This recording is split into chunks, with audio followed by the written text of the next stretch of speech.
جی اور پھر اعلیٰ حضرت نے تو ساڑا کلیجہ ٹھنڈا کیتا ہے. میں کہنا جی جو اعلیٰ حضرت ہے نا وہ اعلیٰ حضرت تو پھر اعلیٰ حضرت ہے. ہاں ان سے پوچھا گیا یہ جو وہابی ہیں دیوبند اور اہل حدیث ان کی مسجد میں نماز پڑھ سکتے ہیں؟ انہوں نے کہا کفار کی مسجد مثل گھر کے ہے. کہتے ہیں جی کافر نہیں. وہ اگلے دن نیو ٹی وی پہ کہہ رہے تھے کوئی ایک دوسرے کو کافر نہیں کہا ہوا. تو میں نے کتنا بڑا چیلنج دیا ہوا ہے مولویوں, اگر میں یہ ثابت نہ کر سکوں گا تمہارے بزرگوں نے ایک دوسرے کو کافر ڈکلیئر کیا ہوا ہے, یہ ثابت نہ کر سکوں, میں اپنی ساری ویڈیوز ڈیلیٹ کر دوں گا. اور ٹائم قیامت تک ہے. آج لیپا پوتی کر رہے ہو, ہمارے بکس میں تم سب اکٹھے ہو گئے ہو, بغض علی میں ساری بنو امیہ اکٹھی ہو گئی ہے.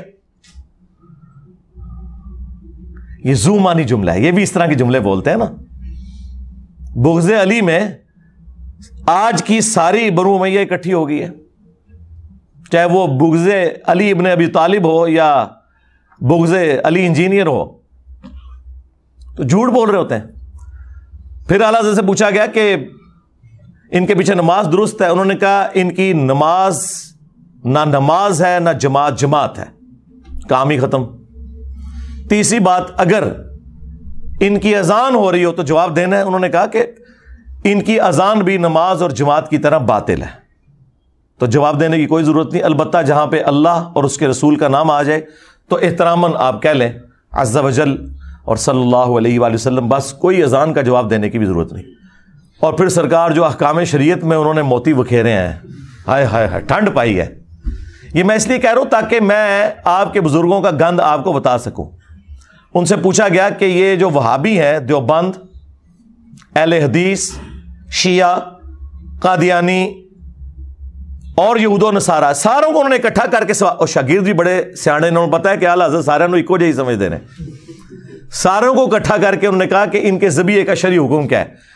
انہوں نے کہا کہ خواہ دیوبندی ہوں, اہل حدیث ہوں, وہابی ہوں, قادیانی کافروں کو بیچ میں شامل کیا, رافضی ہوں, شیعہ ہوں, نیچری ہوں یعنی نیچر میں ماننے والے سر سید احمد خان کے فالورز, یہ سب کے سب 1,00,000 دفعہ بھی اللہ کا نام لے کر ذبیحہ کریں تو وہ مردار ہی رہے گا. اور یہ سب کے سب مرتد یعنی واجب القتل ہے. اندازہ کریں. البتہ یہود و نصارہ کا ذبیحہ حلال ہے. ہمیں کہتے ہیں یہود و نصارہ کا ایجنٹ, اور ان کے بزرگ وہ ہیں جو کہتے ہیں یہود و نصارہ وہابیوں سے, دیوبندیوں سے, شیعہ سے بہتر ہے.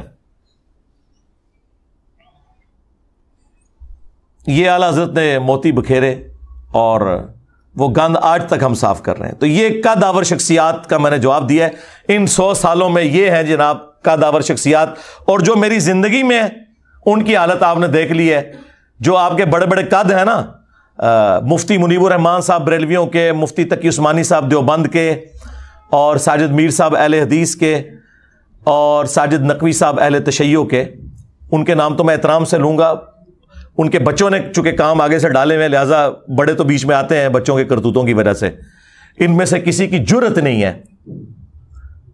کہ یہ آ کے مجھ سے بات کر سکیں ان کی خواہش کے اوپر. مجھے کوئی خواہش نہیں ہے بھائی. جن لوگوں کی اپنی ویورشپ سینکڑوں ہزاروں میں ہے, مجھے کیا ضرورت ہے کہ میں اپنے ساتھ بٹھا کے انہیں مشہور کروں. لیکن ان کا دعویٰ ہے کہ یہ سب سے بڑے ہیں اس زمانے میں, اور دوسری طرف ان کا میرے بارے میں دعویٰ ہے کہ میں نے نیا فرقہ لانچ کیا ہے. تو نعوذ باللہ, تمہاری بات for the sake of argument مان لی, تو اب پھر بڑوں کو بڑے کے ساتھ بٹھاؤ نا, اور ٹائم قیامت تک ہے. کہتے ہیں 10 لاکھ روپیہ دیں گے ہمارے مولوی کے ساتھ بیٹھ جائے. میں نے کہا تھا 20 لاکھ لے لو, بڑا لا کے سامنے بٹھا دو, کرسی پہ بٹھاؤں گا, قدموں میں بیٹھوں گا, اور بات کریں توحید پہ, ختم نبوت پہ, اور باقی مسائل تو بات کے ہیں. کبھی تیار نہیں ہوگے. برا وقت آیا نا تم پہ. ہمارے صحابہ کرام پہ جب برا وقت آیا تھا تو نبی علیہ السلام غزوہ حنین کے موقع پر, بخاری مسلم میں ہے کہ صرف 80 بندے حضور کے ساتھ رہ گئے تھے. 12,000 کا لشکر تتر بتر ہو گیا تھا. قبیلہ حوازن کے تیروں کا مقابلہ نہیں کر سکے تھے وہ. تو نبی علیہ السلام فرنٹ سے لیڈ کرتے ہوئے اپنے خچر پہ بیٹھے, اور آپ کے چچا زاد نے آپ کی مہار پکڑی. ابو سفیان ابن حارث, یہ وہ حضرت معاویہ کے والد نہیں ہیں بلکہ یہ نبی علیہ السلام کے چچا حارث کے بیٹے ہیں, ابو سفیان. یہ لوگ نا عربی میں لکھا ہوتا ہے نا, اردو میں ترجمہ کر کے خالی ابو سفیان لکھ دیتے ہیں. ان کرنل کو بندہ ہوتا نہیں ہوتا, ہاں نہ ہی کیش کران دے ہو, پورا نہ لکھو ابو سفیان بن حارث. تو نبی علیہ السلام نے کہا انا النبی لا کذب انا ابن عبد المطلب, میں نبی ہوں اس میں کوئی شک نہیں, میں عبد المطلب کا بیٹا ہوں اس میں کوئی شک نہیں. اور اپنے مبارک ہاتھوں سے ایک مٹھی کافروں کی طرف پھینکی, ان کی آنکھوں میں گئی اور وہ تباہ و برباد ہو گئے. تو آؤ نا, تم بھی نکلو نا, بڑھو اور کہو کہ میں ہوں مفتی منیب الرحمان بریلویوں کا امام. ہاں انجینئر صاحب آئیں بات کریں, میں ہوں مفتی تقی عثمانی دیوبندیوں کا امام, مجھ سے بات کریں. میں ہوں ساجد میر وہابیوں کا امام. اپنے بڑوں کو تھوڑی ہوا بھی لگوایا کرو یار. ہم بھی لکھا مولوی نے مکڑے نہیں عمرے نو بھی مل جائے منو, ایک نال منہ مارا گا دعا کہے گا جی ہے تو شاہی کوئی نہیں سی. تو وڈے نو نا پہلے بنڈ تو پڑی ہے. اور ویسے بھی دنیا میں یہ کبھی نہیں ہوا کہ آسٹریلیا کی ٹیم کا مقابلہ جو ہے وہ جیلم کی لوکل ٹیم سے کروایا جائے. ہاں اس طرح تو نہیں ہوتا, بڑی ٹیم سے مقابلہ کرتی ہے, اور وہ بھی جنہیں شوق ہے. تو یہ جو انہوں نے دوسرا پوائنٹ کہا تھا نا 100 سالوں میں, سرکار 100 سالوں میں جو مر گئے ان کی حقیقت بھی آپ کو بتا دی. ابھی تو میں ان کی کتابوں سے جو گستاخیاں ہیں وہ بتاؤں تو پھر 2 گھنٹے اور چاہیے. اور جو زندہ ہے نا وہ بھی دیکھیں کہ ان کی کانپیں ٹانگ رہی ہیں کہ یہ کتنا خطرناک ہوا ہے, ان کی ٹانگیں کانپ رہی ہیں کہ یہ ہمارے لیے کتنا خطرناک ہوا ہے. وہ دیکھیں وہ ایک بابا کہہ رہا ہے کہ اسلامی تاریخ میں اتنا بڑا فتنہ کوئی نہیں آیا. بالکل ٹھیک کہہ رہے ہو, بالکل ٹھیک ہے. عربی والا فتنہ ظاہر پہلے ان کو کسی نے چیلنج ہی نہیں کیا. اچھا یہی بات جب میں کرتا تھا نا تو لوگ کہتے تھے انجینئر صاحب بڑے تکبر سے بات کرتے ہیں کہ جی یہ تو کام کسی نے نہیں کیا. دیکھو ساڑھے مخالف بھی کہہ رہے ہیں کہ توبہ توبہ توبہ توبہ. اور میں تو بار بار کہہ رہا ہوں بہت برا وقت آیا جے مولویاں دے ہوتے, اس تو پیڑا وقت کدے فرقہ نے ویکھا ہی نہیں سی. جو جس کی خوبی تھی نا وہ اس سے جاتی رہی. بریلوی کہتے تھے ہم سے بڑا کوئی عاشق رسول نہیں اور باقی سارے گستاخ ہیں. ہوں کہہ سکتے ہیں نا میرے بات, صفائیاں دے رہے ہیں اپنے بزرگوں کی جو میں نے گستاخیاں ہائی لائٹ کی. دیوبندی کہتے تھے جی صحابہ کا دفاع ہم کرتے ہیں, دیکھیں ہم نے تو نعرہ دیا حق 4 یار. ان کو کیا پتا تھا کہ حق 4 یار ہے, یہ حق 3 یار نہیں ہے. جب چوتھے یار کی باری آئی تو میں نے کہا پھر یہ سیاست معاویہ زندہ باد کہاں سے آ گیا. اگر 4 یار ہیں, اگر یہ اس قابل ہوتا تو یہ 5واں ہوتا نا. اور پورا میں نے پول بنو امیہ کا کھولا تو اب یہ خلافت راشدہ حق 4 یار سے بھی بھاگ رہے ہیں.